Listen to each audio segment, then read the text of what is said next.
entertainer today was voted best comedian twice and best magician 3 times by the Bay Area Garden and his parents.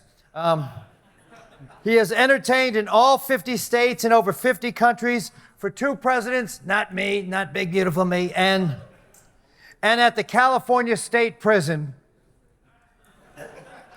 which is where I first met him. Some of you may know this. Some of you knew that a little bit too well. He was just on the hit TV show Penn and Teller Fool Us. If you've seen that show on TV, on syndicated TV, and just published his best-selling book, Amaze and Delight, Secrets to Creating Magic in the Business. So, from the White House to the Big House, to our house, please welcome Atomic Works' new CMO, Chief Magic Officer. Put your hands together before they disappear. The one and only Robert Strong.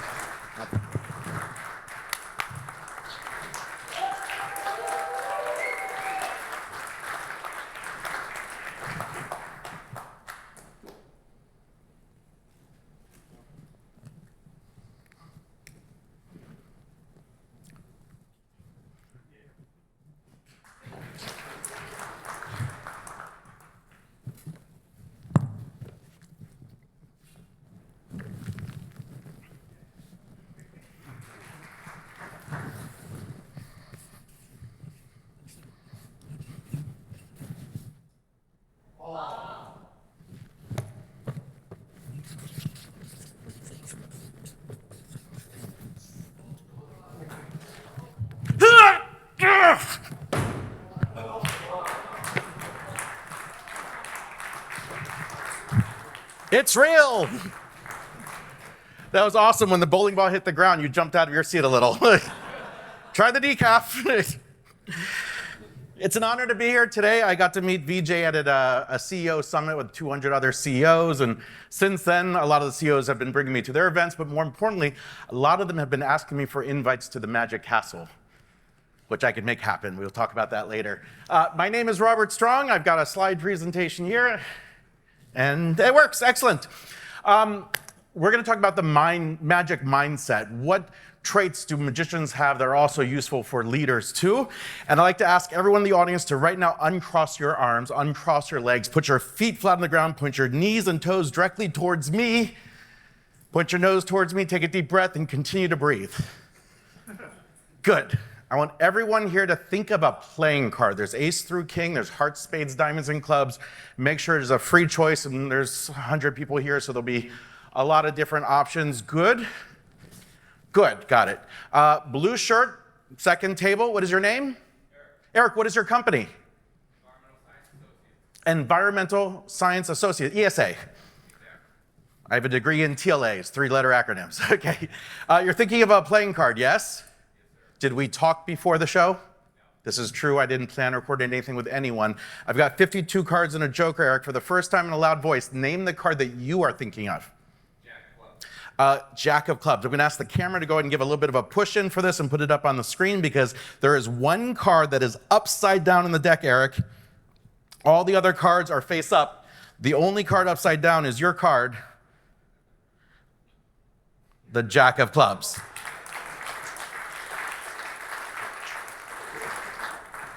Now, I don't want you to think I got lucky, so we'll try it again. You, sir, black polo, what's your name? Oh, I was thinking this guy right a little bit closer, yes. I think that's a black polo. You, sir. I can see you, this is not television. What's your name? Ken. Ken, and what's your company? Pretty Simple Group. Pretty Simple Group, so what is it? No, that was a, who's on first? Pretty Simple Group, okay. PSG. Nailed it. You got your own card? For the first time in loud voice, what card is it? 3 diamonds. Watch.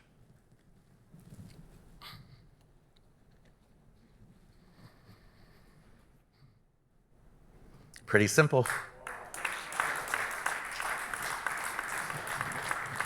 Now, the secret is simple. I'm using technology, obviously. I'm using Bluetooth technology, voice recognition, nano 3D printers, artificial intelligence, blockchain, cryptocurrency, a flux capacitor for the time travel, most importantly, atomic work. And there's an AI agent in there. It's agentic magic now. I'd like to do one more before we jump into the talk. And camera, you can go ahead and push in on this one too and put it up on the screen. I got 5 US $1 bills. Everybody count with me nice and loud in Espanol. Uno, dos, tres, cuatro, cinco. You, sir, name a language. Any language in the world. Yes, you. Yeah, any language. Any language. You don't need to know it. Just name a language. Hindi.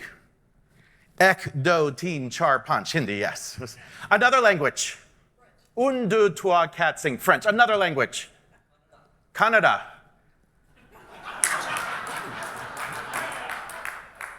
Do you speak Canada? So do I.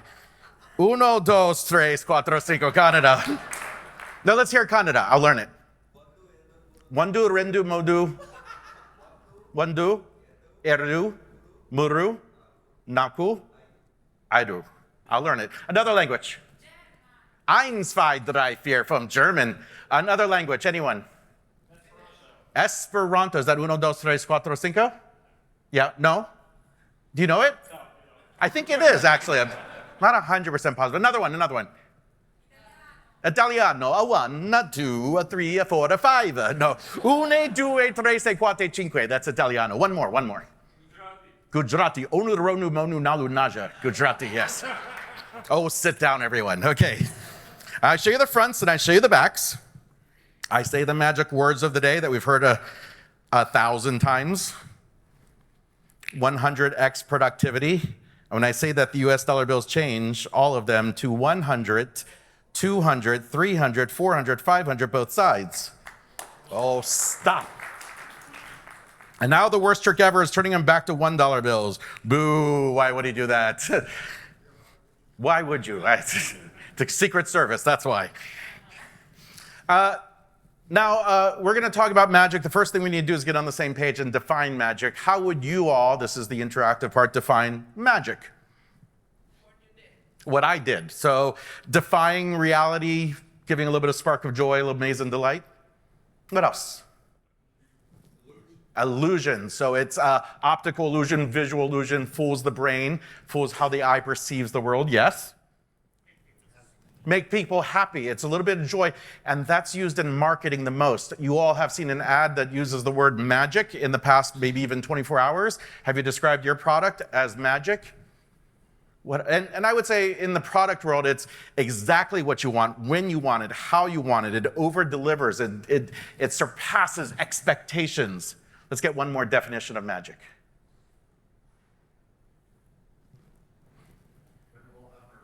Oh, thank you. Making the hard look easy. And you have just closed my whole keynote with the last quote that I'm going to get to at the very end. You concluded everything. Google, when you ask it, gives a very insufficient response. The power of apparently, so not really, influencing the course of events by using mysterious and supernatural forces, which are unmeasurable, undetectable. We don't even know what that is. So I spent 2 years with my co-writer, David Martinez, thinking about what do magicians know, what do they have that brings value to business, but not just business, life altogether. And a little side note, David, after 2 years, well, he was at Apple for 17 years, but after 2 years of working with him on this book, he quit Apple and became a full-time magician. So what is unique about magic? People like to write.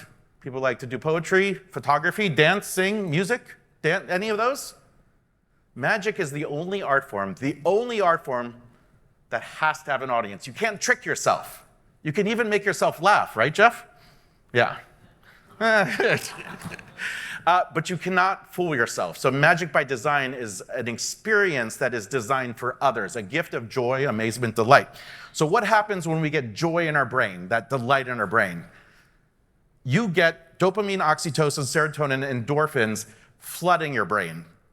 It's the only emotion, with the exception of fear, where it floods the entire brain and basically says, this is a core memory, this is a flash memory, this is something I'm going to remember more accurately, I'm going to remember longer, I'm going to share it, I'm going to refer back to it more. So when we associate ourselves, our companies, our products with magic, people retain that information and bring it back for more. So we're going to talk about the 5 traits in the next few minutes of great magicians and great leaders too.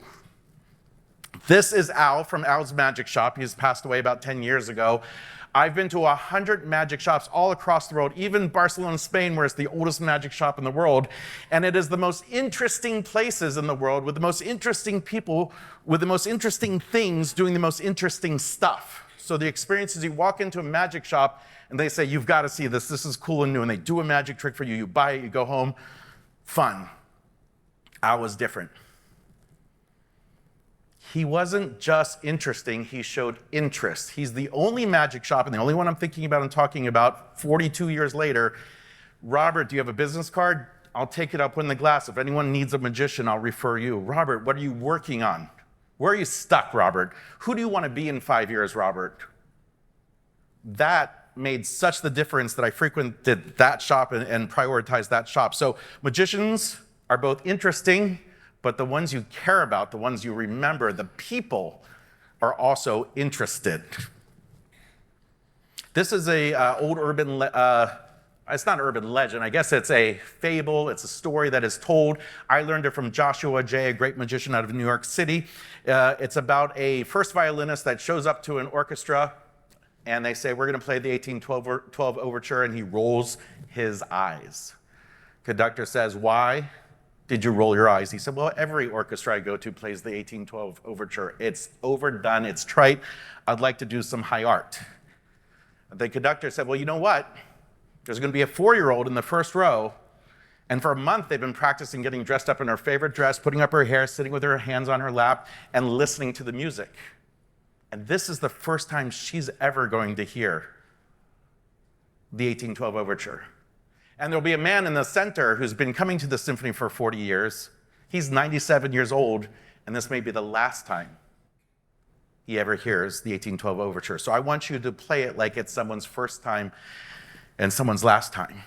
And that is the story I tell myself as I'm preparing for every gig. Make this show and this audience the most important one.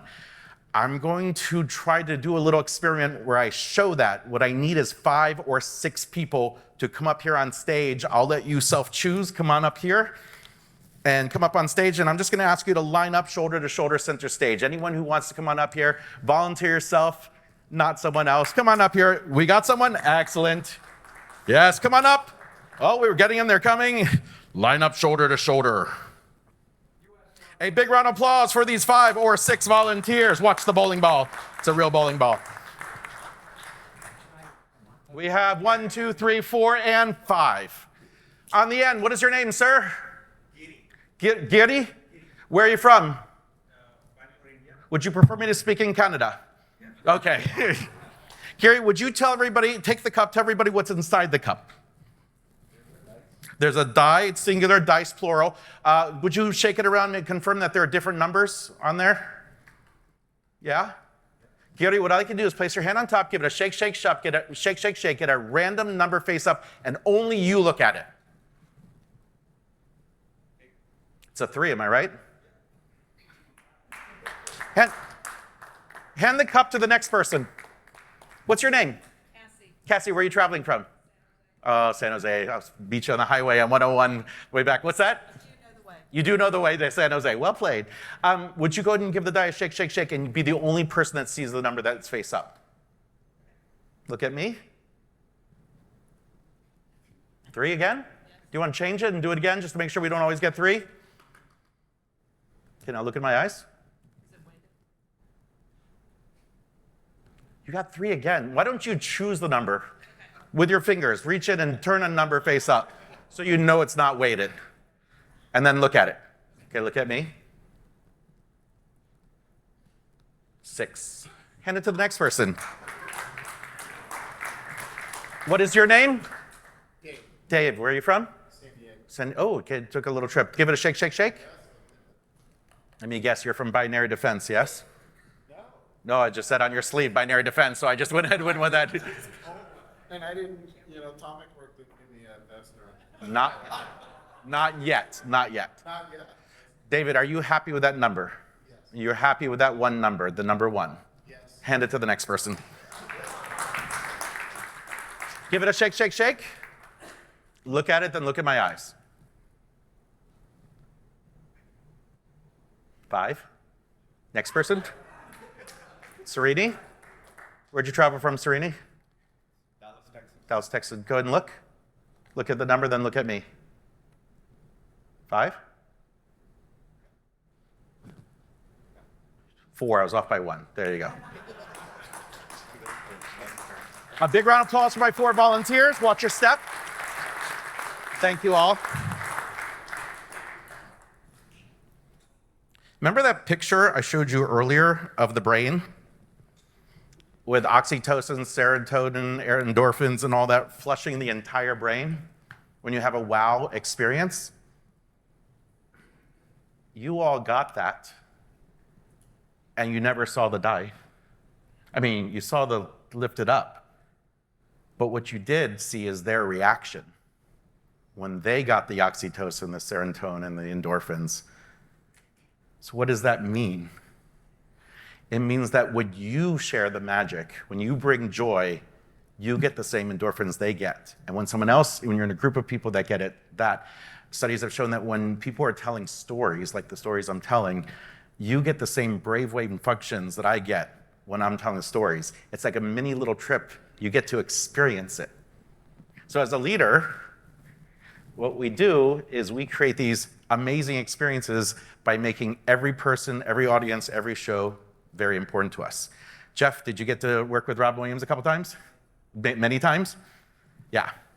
So I, in the last 2 years of his life, got to work with him about 17 times. And every time I got to work with him was a story, but one that I want to share with all of you. I was asked to improvise with him at a bar in Mill Valley, a little pub, and the green room was just this tiny little room that was probably a jacket closet at some point, but there was a couple empty kegs, there was one little cracked mirror and one flashbulb light with a switch that controlled it. And he's not what you think he is off stage. He's quiet, he's still, he's soft-spoken, a person of very few words. And I walked in the room and I saw him and I was like, I'm just not at this level. So we have about 3 minutes till showtime, and I say, would you guys like to warm up? And the 3 other improvisers, without missing a beat, said, we're professionals, we don't need to warm up. And I'm like, oh shit, I've been in over my head. And Robin Williams quietly said, well, I'd like to warm up. And then immediately the other 3 improvisers were like, yeah, we need to warm up too. We definitely want to warm up. We want to warm up.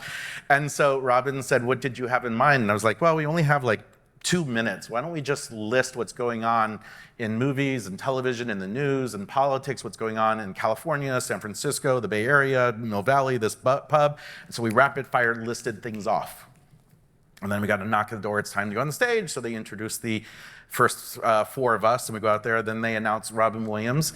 And when he gets announced, before he's even left the backstage area, the room shakes. Like people, everybody has an experience with Robin Williams. If you ever spend any time with him outside the stage, everybody has a one-way, connection with him. And they're like, my mom was dying of cancer, and the only thing that brought her joy was watching Mrs. Doubtfire, and so I just want to thank you. And you'd always say, you know, it's great to see you. He would never say it's nice to meet you, because he meets so many people and he doesn't want to make that mistake. So it's great to see you. And he would listen to every story, and it was amazing. So the room's shaking. We go out there, we start improvising. And every once in a while, one of us improvisers would make a reference to what's happening in the world that we mentioned in the green room. And when we make that reference, Robin Williams would look at me and go, that's yours. That laugh is yours. He gifted me the applause from him saying, it's because of you. And then after about 90 minutes, something happened. Robin Williams did this. In improv, this is code for I'm taking the stage solo, so the rest of you can relax. And for the last 10 minutes of the evening, Robin Williams replayed every highlight, every laugh that every other improviser had. And every time he got a big laugh for someone else, he would point to them and say, they get the credit, they get the credit. The audience jumps to their feet, and I'm driving home. And I'm realizing, had he performed at Robin Williams' level for the entire 100 minutes, we would have looked like amateurs. Had he not done that last 10 minutes, the audience would have left saying, Robin Williams was okay. So what Robin Williams did was, is he shared the spotlight with everybody. And I'm talking about everybody, the guy who took out the trash, the people that helped backstage, everyone. He shared the spotlight with them. With that said, I was inspired to create this magic trick based on that. And the reason is when I took a step back from magic, I realized magic is designed to make other people look silly or stupid or look bad because you don't know how it's done. One of these envelopes has $1 million, but you'll never get it because I'm magic. So I spent the first hour of every day for a year coming up with something where everybody is always right. We'll start further back the order. Back row, no blazer. I think that's a blue shirt. What's your name? Eric. Is the card behind the Joker red or black? You got a 50-50 chance. Hearts and diamonds are red, clubs and spades are black. Correct. Hold your applause. Next up, what's your name? Santa. Next card, red or black, Santa? Red. Correct. The card is indeed a red card. I think you're getting the hang of it. Next person, what's your name? Jordan, red or black? Correct. Let's jump tables to over here. Blue shirt. Red again. And what's your name? Eric. Eric, do you want to change it to black? No. Good, because it is indeed a red card. Red or black? Red. Okay, let's go a little faster. We'll jump to the next table. You can go first with your arms crossed. Is that your name? Nice to meet you. What color? Let's do 5 more. Next person.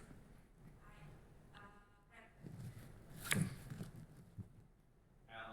Black. 2 more.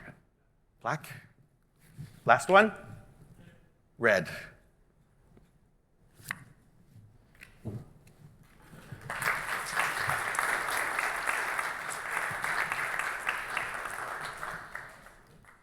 So I designed that to share the spotlight on others. Now, sometimes not everybody can be here in person through the magic of Zoom.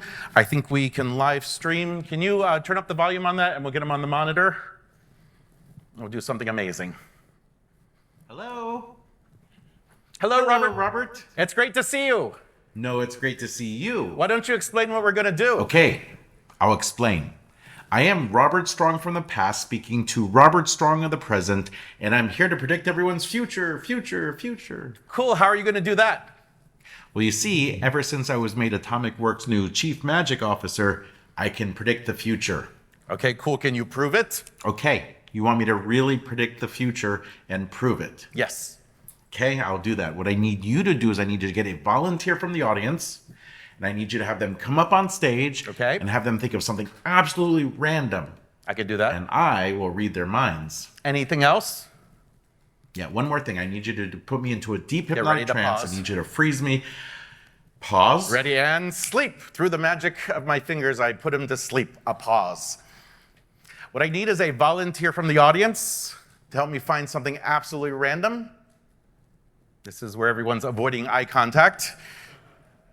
You throw your hands in the pockets. Would you mind helping? Stand up there where you are. Stay there for 1 second. What's your name? Steve. What's your company? Oh, you're with Atomic Work. Would you grab grab the brochures that are on the table, bring them up here. We'll get something random from there. A big round of applause for Steve, everyone. There's 2 brochures. Put the 2 brochures together and tear them directly in half. Okay, you're fired from Atomic Work. Okay. Put them together again, tear them in half. Okay, put them together again, tear them in half. And I think you might have to separate them and tear it in thirds so we get smaller pieces and drop them in the bucket. Yeah, that works. Drop the next ones in the bucket. You want to use those 2? Good. And last one. Okay, so what he wanted was something absolutely random. What I want you to do is, with your fingers, just go reach in there and grab 1. I won't look. Do you have 1? Do you want to trade it? You happy? Yep. What I want you to do is I want you to find the biggest readable word, the biggest word that's all the way in there, and memorize that. Can you do that? It said Steve. Is that right? Can you do that? Yep. Okay, we have something random. Let's bring Robert back. And hello, Robert. Hello. Hello. Hello, Robert. It's great to see you. No, it's great to see you. Why don't you explain for the second time what you're going to do? I'll explain. I am Robert Strong from the past speaking to Robert Strong of the present, and I'm here to predict everyone's future. Okay, how are you going to do that for the second time? Well, you see, ever since I was made Atomic Works' new Chief Magic Officer, I can predict the future. Can you prove it? Okay, you want me to really predict the future? Yeah, and this time we won't hit pause. We'll just go straight on Okay, through. I'll do that. What I need you to do is I need you to get a volunteer Steve? from the audience, and I need you to have them come up on stage. He tore something and have up. them think of something absolutely You pick random. one. And I will read their minds. Anything else? Yeah, one more thing. I need you to put me into a deep No, I'm hypnotic not gonna do trance. I that. need you to freeze me. No. Pause. And keep going. Good. I've got Steve. You've got someone? Yes. Excellent. Have them look into my eyes. Look into his and eyes, Steve. concentrate. Good. You are thinking of a word. Is that correct? Yes. You can nod and let me know Yeah, if I'm good. correct or not. You are thinking of a small word, 2 letters, 3 letters? No, wait. Focus. You are thinking of a 4-syllable word, Is that correct? correct? Yes. Yes. Concentrate on the first letter. The first letter is an N? No. That's the last letter. The first letter is an A, but there's an I and there's an O, there's a U, there's a T, there's an O, there's an M. The word you are thinking of is automation. Is that correct? Excellent. I hope everyone enjoys their time here at FUSION'25, where you get smarter IT and faster business. Thank you, sir. There it is, Robert automation. Strong. Bye, Robert, Bye, from the everyone. future. Thanks for rolling with that. Okay, now one of the most important things about magicians, everyone, is we're playing tag on the one, is number 4. Okay, enough on that. Moving on. This is Laura Green, the juggling queen. She is an amazing person in my history. She was a teacher. She taught me to juggle. She was a mentor. She taught me how to do the business and the marketing and all that. And she was also a sponsor, and that's what made her unforgettable. One day she said, Robert, I've got a gig at the Smithsonian. I need to be picked up at 4 a.m. We need to be there by 6 a.m. We need to be loaded in by 7 a.m., tech rehearsed by 8 a.m. Audience shows up promptly at 9 a.m. So I rented a van and loaded her in, and at 8:45 a.m., just before the audience came in, Roberta Gaspari came in, and Laura said, I want to introduce you to Robert Strong. He's going to take over for me, and he's going to do it for the next 10 years as your artist in residence at the Smithsonian. And because of her, I got to teach hundreds of thousands of kids to juggle, what she taught me, get them up on stage. And I still get notes today about how special it is for them to be on stage. So one of the things that I think that good leaders do is that they teach, they mentor, and they sponsor. And everybody has 2 rubber bands hanging in on their clips. If you pass the test of getting the rubber bands off, you get to go on to drinks later today. Everybody get out those 2 rubber bands. Oh, can I have 2 rubber bands? Because they all got set. Yeah, thank you, Lisa. Does anyone else need rubber bands? Thank you, Lisa. There's Lisa, there's Noel, there's all the people in AV Tech, there's our servers, there's our chef, there's lighting and sound. We should give them a big round of applause. All this wouldn't happen without them. And nobody gives the MC a round of applause. The MC deserves a great round of applause. I see him on the road more than I see my family, because I see like 4 or 5 times a year at tech conferences. Everybody watch me first. I'm going to perform the trick, and then I will teach it to you. The blue rubber band is on my dominant hand, and it's clearly on my pinky and ring finger. I'll show you both sides. Can we get a close-up of that on the screen? It is stuck there. Good.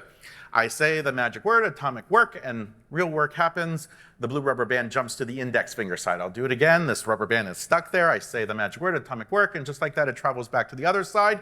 Everybody, that's the first of 3 magic tricks. The second one is this one. On the screen, good. I take the orange rubber band, listen. I break it, and then, of course, I magically restore it. And the last one's my favorite.